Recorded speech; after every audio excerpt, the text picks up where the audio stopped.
Bonjour la famille, j'espère que vous allez tous très bien. Nietzsche parle foot et aujourd'hui Nietzsche parle de la Fédération ivoirienne de football. Vidéo très attendue depuis Twitter, depuis TikTok, depuis...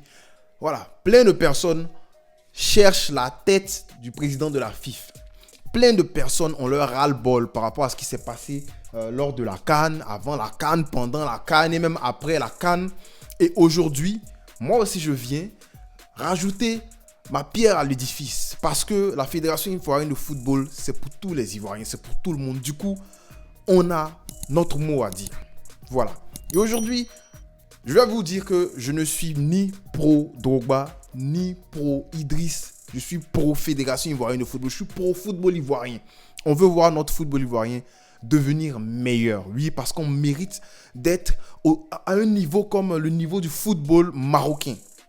Vous voyez comment la Ligue du Maroc s'est respectée, s'est regardée. On veut être au niveau de la Ligue algérienne, de la Ligue égyptienne surtout. Pourquoi on n'est pas en mesure de faire ça? C'est parce que nos dirigeants dans le football ivoirien manquent de compétences, manquent de sagesse, manquent de beaucoup de choses. Et aujourd'hui, moi, je suis venu pour dézinguer tout le monde. Voilà. Je déteste personne et je le dis, je déteste personne. J'aime la Côte d'Ivoire, j'aime mon pays. Je veux que notre football soit au meilleur niveau. Du coup, je vais apporter mes critiques constructives, sans insultes et tout. Si tu es d'accord, n'oublie pas de liker, partager, commenter. Voilà, dis ce que tu penses. On va rien te faire. Alors, le président de la Fédération ivoirienne de football s'appelle M. Idriss Diallo. Voilà, M. Yanis Idriss Diallo. Et voilà, il est né en 1960. Non, je ne suis pas venu ici pour faire sa biographie. Non, on va parler de ses interventions, parce que c'est ce qui m'intéresse. Le président de la fédération est là depuis avril 2022. Donc, il a remporté les élections en avril 2022. Ça fait plus d'un an qu'il est à la tête de la Fédération ivoirienne de football. Mais, il y a eu tellement de comment je peux dire ça, contradictions dans sa façon de penser, dans sa façon de s'exprimer, qu'aujourd'hui, les Ivoiriens l'ont hué au stade. Les Ivoiriens l'ont hué au Félicia. Lors d'un jour où tout le monde doit être content. C'est-à-dire qu'on a remporté la Coupe d'Afrique des Nations, notre 3e étoile. Normalement, on doit le féliciter. Les Ivoiriens doivent le lever, doivent l'encenser. Mais qu'est-ce qui a fait aujourd'hui que les Ivoiriens au stade se sont permis de huer cet homme-là qui, on va le dire entre griffes, qui a remporté la CAN? Donc, qu'est-ce qui s'est passé? Normalement, on devait être content, mais pourquoi les gens ne sont pas contents de lui? Pourquoi les gens ne sont pas contents pour lui? Mais on va en parler dans cette vidéo. Alors, c'est lui qui a remporté les élections à la FIFA, mais c'est lui qui a dit « On veut que vous nous jugez sur les résultats. » Nous, on est d'accord. Et aujourd'hui, il y a eu la CAN. Oui, il y a eu la CAN. On va te juger sur la CAN. Merci pour la CAN. Mais merci surtout à Emers Faye. Et c'est déjà l'un des plus gros points noirs. C'est-à-dire que lorsqu'on a remporté la CAN 2015, on a vu que la personne qui a rendu le trophée, là, je suis en train de partir un peu pêle-mêle parce que j'ai tellement de choses à dire que, en tout cas, désolé. Voilà, on a vu que la personne qui a donné la coupe au président, c'était le coach Hervé Renard. C'était pas Sidi Diallo. Sidi Diallo, il était à côté. Parce que Sidi Diallo connaissait sa place. Il sait que c'est pas lui qui a coaché les gars là. C'est pas lui qui était sous le soleil en train de crier aux gars. Canon, tu as peur ou quoi? Gervinho va tirer le penalty. Non, c'est pas lui. C'est le coach qui a fait ça. Mais cette fois-ci, on a comme l'impression que le président de la FIFA, Idriss Diallo, ne connaît pas sa place. C'est lui qui va venir prendre le trophée, donner au président. C'est lui qui va venir aider Max Gradel. Max Gradel, il vous a dit qu'il est manchot ou bien? Il vous a dit qu'il ne peut pas tenir la coupe lui-même. Mais pourquoi ce n'est pas Emers Faye qui a tenu la coupe? Parce que, revenons un peu dans le passé.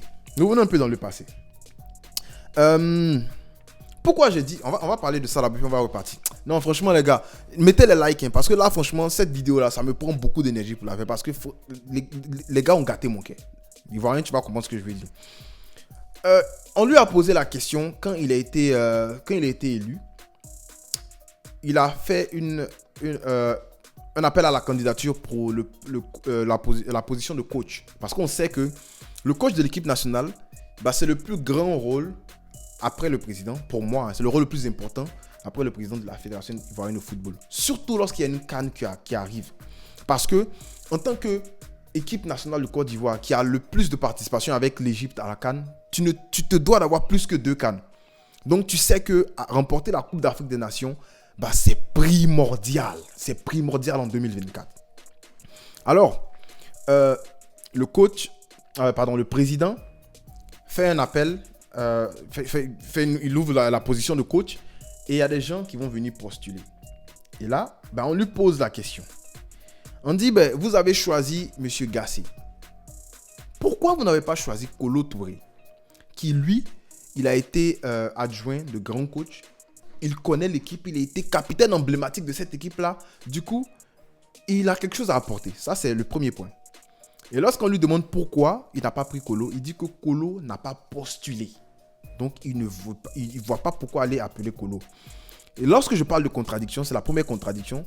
C'est lui qui dit que lorsque Henri Michel a été envoyé en Côte d'Ivoire, il n'avait pas postulé, mais ils sont allés le chercher parce qu'ils voulaient que la Côte d'Ivoire soit qualifiée pour la Coupe du Monde. Et résultat, on a été qualifié pour la Coupe du Monde. Donc, de ce pas, tu nous dis que tu ne peux pas prendre quelqu'un qui n'a pas postulé. Cependant, dans le passé, tu as fait ça marcher. Première contradiction déjà. Dis-moi si je me trompe. Mais première contradiction déjà. Deuxième, c'est que après la débâcle de Gassé, déjà Gassé, c'est un très mauvais choix. Moi, je l'ai dit ici, Jean-Louis Gassé, le seul succès qu'il a eu, c'était de placer Saint-Étienne en 5e position en Ligue 1. C'était le seul succès de Jean-Louis Gassé. À part ça, pourcentage de victoire à Montpellier, c'est 35%. Caen, 35%. Istres, 30%.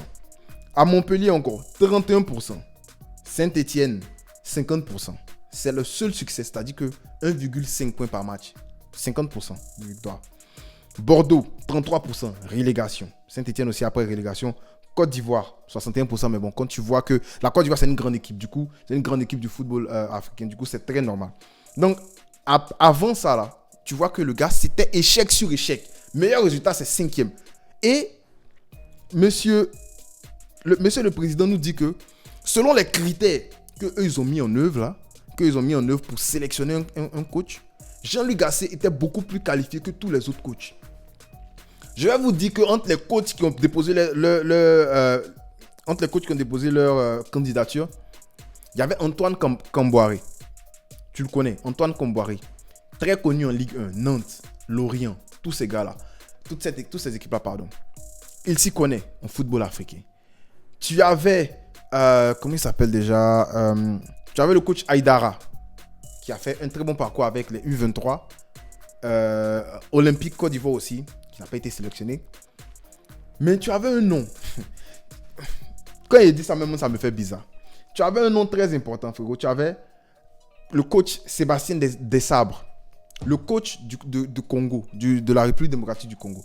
Tu as vu comment le Congo jouait avant que le Congo rencontre la Côte d'Ivoire. Le Congo était la meilleure équipe dans la longévité de la Coupe d'Afrique des Nations, la meilleure équipe en termes de production de jeu. Ils produisent un beau football. Et si tu te rappelles comment il a récupéré cette équipe de Congo là, elle n'était même pas censée être qualifiée. Ils ont été presque repêchés pour venir à la CAN. Mais regarde le football qu'ils ont sorti. Ils ont sorti l'Égypte, frérot. Ils ont joué un très beau football jusqu'à ce qu'ils nous croisent. Et puis ils ont fait un peu popo sur eux là. Mais normalement, c'est une équipe qui était beaucoup plus joueuse que nous. Ils jouaient très bien au football. Fatigué le Maroc, sorti l'Égypte. Tu as ce coach là qui a commencé sa carrière en Côte d'Ivoire. C'est-à-dire qu'il connaît le football ivoirien. Il a commencé sa carrière en Côte d'Ivoire. Il était coach à la SEC. Il a même dit son capitaine, c'était Seri. Il a proposé sa candidature et ça a été refusé. Tu as Christian Gourcuff, coach très reconnu en France, avec des livres que moi-même j'ai déjà lus. Il connaît le football, le mec là. Tu as Christian Gourcuff qui a proposé sa candidature. Il n'a pas été pris. Il y a qui d'autre? Philippe Doucet, moi, je ne le voulais pas en tant que coach de toute façon. Donc, tu as dit, écoute ces noms que je viens de te citer là. Et tu vas nous chercher Gassé pour venir devenir un coach d'une équipe qui doit remporter la Coupe d'Afrique des Nations. Mais pas seulement ça, une équipe dont le président a dépensé près de 1 milliard de dollars pour venir essayer de remporter la Coupe d'Afrique des Nations. Donc, tu as ce poids-là sur les épaules. Et puis, tu vas prendre un gars qui n'a aucune expérience du football africain.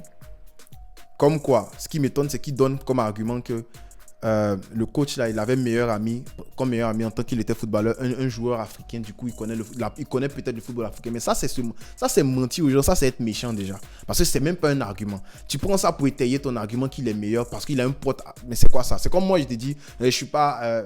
J'ai même pas envie de dire le terme, j'ai pas envie d'être banni ici. Mais je suis pas rat. Tu vois de quoi je veux dire? Parce que j'ai un ami noir. Mais j'ai un ami blanc. Mais ça sonne comment? C'est pas un argument, ça. C'est pas un argument, je suis désolé. Donc, tu prends ce gars-là, déjà tout le monde te dit que ce coach-là, c'est bizarre, mais tu le prends, tu dis qu'il est beaucoup, il est mieux que tous ces coachs-là. Et après, il y a échec. Et quand il y a échec, certains disent que tu le vires, il a été viré, certains disent qu'il a démissionné, mais lui-même il est venu, il a dit qu'il a démissionné. Donc on va prendre qu'il a démissionné. S'il n'avait pas démissionné, tu n'allais pas le virer, disons. Donc ça veut dire que l'échec, tu n'allais pas voir. Et puis il démissionne. Et tu vas maintenant chercher Hervé Renard. Pourquoi Hervé Renard, on ne demande pas qu'il pose sa candidature? Parce que, comme je l'ai dit tout à l'heure, c'est lui-même qui dit que si quelqu'un n'a pas déposé sa candidature, il ne faut pas venir parler de lui. Mais pourquoi tu vas courir derrière un coach qui est déjà sous contrat? On va mendier un coach qui est sous contrat. Et après, quand ça foire, on vient et puis on se rabat sur MS Faye. Voilà. C'est de là que je parle, une deuxième contradiction en fait dans le discours du gars. Après, quand on lui pose la question, on dit on lui a posé la question, est-ce qu'il va être, ça c'était sur la chaîne d'Investir au pays, est-ce qu'il va démissionner si la Côte d'Ivoire perd contre la CAN? Déjà même avant ça, on lui avait demandé, quels sont ses objectifs pour la CAN? Il a dit, mes objectifs c'est remporter la CAN. Mais en même temps, on doit être réaliste, je veux que le coach arrive en demi-finale. C'est quoi tes objectifs? C'est quoi ton objectif? Sois franc. Il n'a pas été franc sur cette question-là. Dans cette réponse, il n'a pas été franc. Je suis désolé, il n'a pas été franc. La communication est très problématique avec le monsieur là. Bref, après avoir donné son objectif qui est remporter la CAN, mais en même temps aller en demi-finale parce qu'il faut être, il dit comme argument, il a dit aux journalistes, donne-moi le nom d'une équipe qui a organisé la CAN, qui l'a remporté. Donc tu minimises déjà ton équipe. Et ça, c'est pas bien. Après, on lui pose comme question, est-ce que si tu ne remportes pas la CAN, tu vas partir? La réponse, c'est la réponse qui me foudroie le plus. Parce qu'il dit, il dit c'est quoi ce genre de réponse? On va essayer de mettre la partie là pour que vous voyez. C'est quoi ce genre de question là? C'est pour créer la polémique. Est-ce que moi j'ai été nominé ici en tant que président pour remporter la CAN? Frérot, la CAN, la Coupe d'Afrique des Nations, c'est la plus grande compétition pour une fédération de football africaine. C'est la plus grande compétition. Parce qu'on sait qu'on ne va pas partir gagner la Coupe du Monde. Au moins, c'était la Coupe du Monde. Et puis, tu disais, non, je n'ai pas été nominé pour gagner la Coupe du Monde. On va te dire, tu as raison. Mais la CAN, on te dit qu'on a le plus de participation pour la CAN. Et toi, tu sors que cette CAN-là, est-ce que j'ai été nommé pour remporter? Oui, tu as été nommé pour remporter la CAN. Oui, tu as été nommé pour envoyer le football ivoirien à un très haut niveau. Ce n'est pas à nous, tu vas venir mentir. On n'est pas des enfants. Non, il n'a pas été nommé pour ça, mais que c'est des questions de polémique, c'est des questions pour chercher le buzz, que lui n'aime pas ça, que lui, il est manager. Il a été élu pour un projet de formation, de gouvernance, de football de jeunes, de football féminin, d'organisation financière, de la CAN, etc. C'est-à-dire que tout ce qu'il a cité là, je ne vois que failure, je ne vois que de l'échec.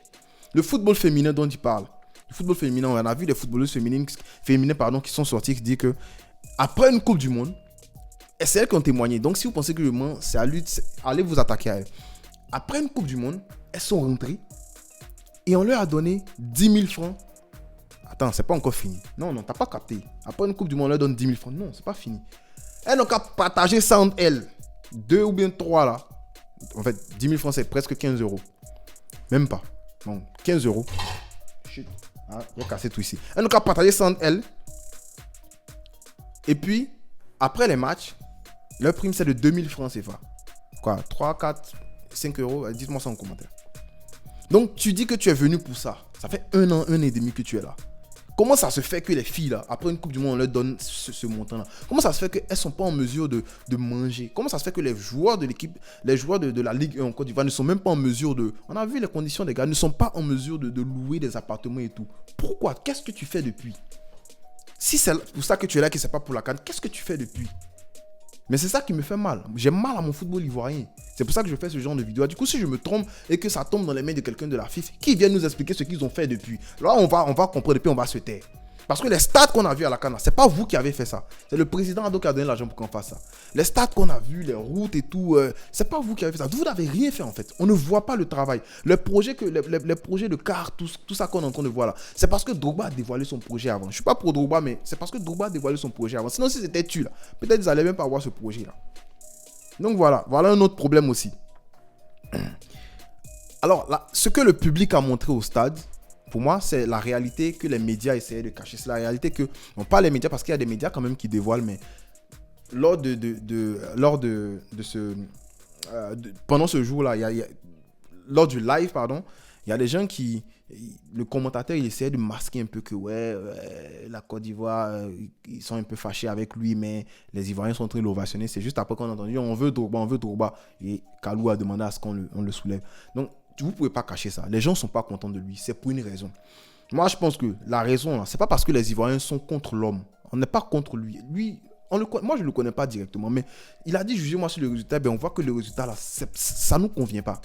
Tu dis que tu n'as pas été emmené pour gagner la CAN. Mais pourquoi c'est toi, on voit premier aller danser là-bas avec les gens? Faut pas danser aussi parce que tu n'as pas été emmené pour la CAN. Nous qui sommes déplacés de Canada jusqu'en Côte d'Ivoire pour la CAN, pour gagner la CAN. C'est nous, on doit danser. Parce que toi, tu dis que tu n'es pas là pour la CAN.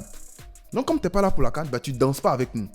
Tu ne pleures pas avec nous. Tu te mets de côté. Monsieur, vous n'êtes pas avec nous. Mettez-vous de côté. Toi, tu es là pour le football féminin. Quand le football féminin va bien, ça va bien aller, tu vas danser.